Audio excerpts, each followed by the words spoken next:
Taylor Swift is responding to those threats on her concert in Vienna. Really disturbing, obviously, pretty tough stuff. A couple of teenagers playing some roles in that.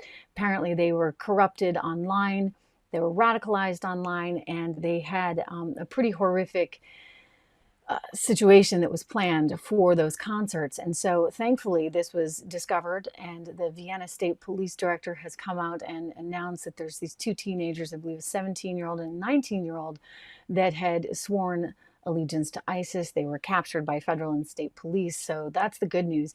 Taylor Swift, she responded pretty immediately, or at least her production company that was handling this tour. So they came right out and they canceled the tour, that at least the part that they were doing there in Austria. And we don't know yet if she's going to continue the tour in the UK. She does actually have some concerts planned in the London area next week. And so we'll see whether or not she goes through with those. I imagine that security is really, really tight. I was thinking about this even within the context of what just happened with Donald Trump and the assassination attempt there, because I would imagine that any of these things, whether it be a sporting event, whether it be a rock concert, and we've seen obviously that concerts have been targets before, whether it be a political event, you're now just so incredibly vulnerable, both as the performer or as the political person or as the audience. And this is just the new reality, and it's sad to see.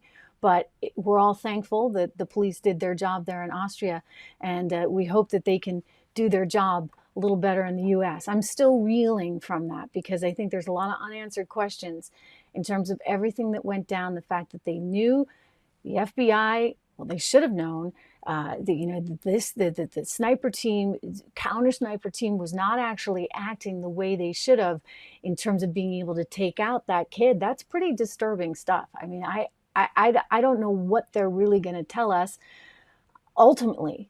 I think that there are still a lot of questions, and I'd like to get to the bottom of that. I have a feeling, unfortunately, that the more questions we ask, if it's the Harris administration, we'll run into some dead ends, because this will be just something they don't want to talk about. And if they can label it misinformation or disinformation, then they're able to shut down these stories. And that's a real concern.